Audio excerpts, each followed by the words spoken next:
This is Alan with the Lonely Bookshelf. I'm here with the tag. This is the Booktube Backstage Tag by Rainier Books. If you haven't checked out Rainier channel, do so. He does a good job. He's from Stockholm, Sweden, and yeah, he does a very good job. Like an eclectic type of reading. Yeah, it's very good, and I've seen this tag around a lot on Booktube, and thought I would do it because it's fairly easy and it's different than a lot of other tags because it tells the viewers what the booktuber is doing. So let me start with question number one. What camera do you use for your videos? And it's that one right there. It's the Samsung Galaxy uh, phone that I use for everything. I may switch and probably will to this, the Amazon Fire. I might switch to this one because the videos are just taking up too much space on my phone, so I'm going to go ahead and switch. Yeah. So just right now it's the phone, and Samsung just came out with a new phone which has 4 cameras instead of 3, and has a 5G. And I don't understand these Samsung or Apple or any other phones. They don't know that there's a pandemic going on. They don't know that people don't have enough money to pay, hand out $600 to $1,200 for a Chinese-made phone. But apparently so.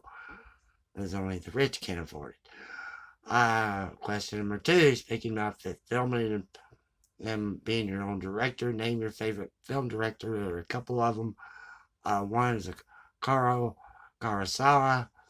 He did the movie Rand, which was a like King Lear, Shakespeare's King Lear. He did other films in which the Americans took it and claimed it as their own, like The Seven Samurai. The Americans took it and made some Magnificent Seven of it. And also the second film director is Wes Anderson. Wes Anderson's last movie that I saw was the Grand Budapest Hotel, which is pretty hilarious.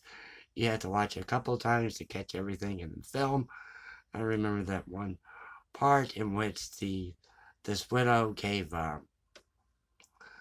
the main character a painting of a boy with apple, and somebody comes up to him and says, "You're not getting boy with apple, you fruit." So anyway, let's go move on. Number 3, what microphone do you use and what programs do you use to edit your videos? I don't edit any videos. I don't know how to do that. I don't have to say, oh, up here is going to be a picture of a book or something that I read. I just do it spontaneously. I'm not out to win an Oscar or a Globe or Emmy or anything. And so, yeah, it's just a microphone that's on my phone. Yeah, let's move on. Question number 4. Do you remember the first record that you bought or received as a gift? Yes, I do. I have it right here. Excuse me. And this is first edition, second season series, Neiman Marcus. And this is a classical album. And I was into classical music. I have no idea why. Don't ask. My older brother was into jazz. He had Miles Davis' Bitches Brew, and he had other jazz albums that were probably worth a lot of money, but he just got rid of them. And my other 2 brothers were into pop, like the Beatles or the Eagles, and not the Stones, but yeah, they were into pop. Elton John, but I listened to Elton John, listened to Neil Diamond and John Denver, but mostly it's classical music. And we open it up here, and yeah, and it's by RCA. Neiman Marcus was a sponsor of the Dallas Symphony Orchestra. Stanley Marcus and Neiman Marcus was on the board to select a architect for the Dallas Symphony Hall, the new Dallas Symphony Hall, and they selected I.M. Pei. It was his only symphony hall that he really wanted to do a symphony hall and design a symphony hall, because he'd done other buildings and he wanted to do a symphony hall, in which he did, and they kind of ran out of money, and Ross Perot came up and said, oh, I'll give you, $250,000 or something like that if you name the hall itself after my friend Morton Meyerson. And so they did. So you had the also Sprach Zarathustra, which is by Richard Strauss, by the Boston Symphony Orchestra. You have on here another Strauss, and you have the Prelude and Fugue in B minor by Bach, the Concert in A minor by Vivaldi by Eugene Armady, and you have and side D, so it shows you right here, Philadelphia Orchestra, Eugene Armady. You have Minneapolis Symphony Orchestra with Eugene Armady. Mahler's Resurrection, Symphony Number 2, C minor, first and second movements. You have third, fourth, and fifth movement, also by Resurrection by Mahler, and it ends with Symphony Number 2, the fifth movement of Resurrection by Mahler. So yeah, this is a pretty old collection. You have 4 records here. So yeah, I've listened to it a couple times, and it's actually a collector's piece. Actually a collector's item. I think they did have another one that they put out, and you can see it's kind of worn on the top there, from the side. There's a belt, and so it got kind of scarred up and moved when I moved it and everything. So yeah, that was it. And let's go on to question number 5. How do you prepare your videos, talking points, detailed script, or just talking? Well, I'm not a teacher or a former teacher, or a former student that does outlines for essays or prepare for school, and so I just talk. Question number 6. TV shows that become the thing of our time. Game of Thrones, Stranger Things, Netflix, HBO. What's your favorite TV shows and ever, and name a maximum of 3? Well, yeah, our TV watching when we were kids was sort of okay. You can have one brother had one night, one brother had another night, another brother had another night, of which they could watch TV shows. My night was Thursday night, which Barney Miller was on Thursday nights. So you had Barney Miller with Hal Linden and the 012, Precinct 12. And you have Walter Howitz, you had Dietrich, you had Fish, you had Yamada, you had Ron Harris, and all these characters in that show, in which, they never showed you them running, catching the criminal, or catching the guy who was shooting the vending machine, and because it robbed him.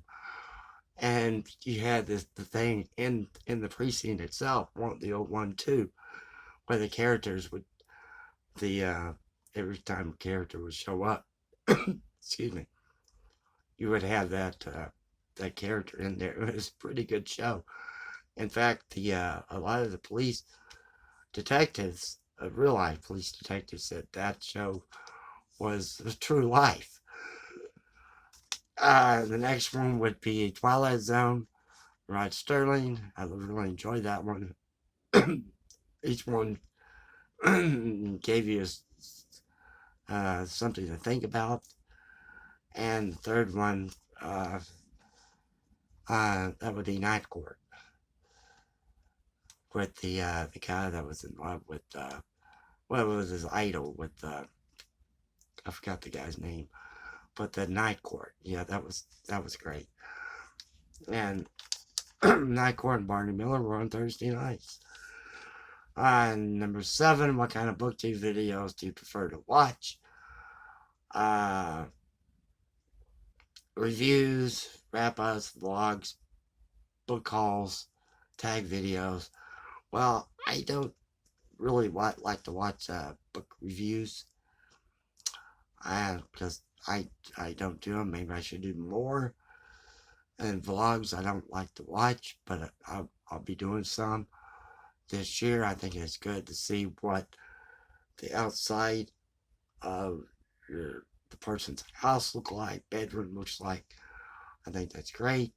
I watch book hauls and to see, oh, I got that book, like the queen of the book hauls, Peg at the history shelf, and tag videos. I really don't like tag videos. One of the things I don't like that booktubers are doing is that, well, books are supposed to be an escapism from everyday life, and that we hear about COVID-19, we hear about, former President Trump, we hear about the current administration, we hear about attack on Capitol Hill all the time, and then we come to BookTube, and guess what we hear about? The same thing. I don't want to hear that. If someone starts saying that, I'll just, won't watch the video at all. It's like, okay, the people that do the COVID-19, let's talk about the cases, how many people that died. Guess what? There are 15 million people who have recovered from COVID-19 in the United States. But you don't hear that because the people that reported on BookTube, they act like a good reporter, reporting you all the bad stuff. They report the good stuff, they'd be fired. So no, I don't watch those type of videos. And the last question number 8, watching TV is probably a part of all of our childhoods. These times it's become less popular. What kind of media user are you? Well, I got too late into watching MySpace, which I was going to get into, but they got rid of it, which I thought that was great. And then they got into Facebook, and I went into Facebook.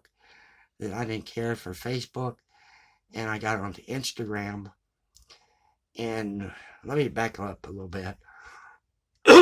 When I was little, I wanted a shortwave radio so I can listen to what was going on outside the United States, like in the former Soviet Union, the Soviet Union at that time, or Asia countries, and Germany, and to find out the real news, what's really going on, besides what the news media was telling us, what was going on. And, but unfortunately, I forgot to ask for it, for a shortwave radio. And now I have Instagram and social media, and you can know what's going on through the people that you get involved with on social media. So my Instagram sites, I have I follow, and you won't believe this, a lot of people from Russia. Go figure. You're probably shocked. And they are, talking about the snow that's going on here. I got 1 inch, and one person said they had 1 meter, which is 3 feet. And they talk about what's going on in life there in Russia. They're in Moscow region. Talk about what I've had, and very good back and forth with them. So I really enjoy it. And and the first time I posted something on Instagram, it was a picture of a empty parking lot, and I got 27 likes. So if I post an empty picture of a parking lot on Facebook, I'd probably get like 1 like. So yeah, Instagram. All the way up. In fact, I check my Instagram page in the morning when I'm eating breakfast before I go to anywhere else, any other social media, because the people in Moscow, they're 9 hours ahead of, of where I live. So if they're 9 hours ahead, it's like right now it's like 2:30, and so 11:30 there in Moscow at night. So yeah, and so they're they're wide awake. They're beginning their day. They've already started lunch when I'm eating breakfast, basically, and or coming home from school or something like that. And so I have to respond to what they posted on Instagram, and also they have to respond to what I said on Instagram. One time I was doing a live show from a gym on Instagram.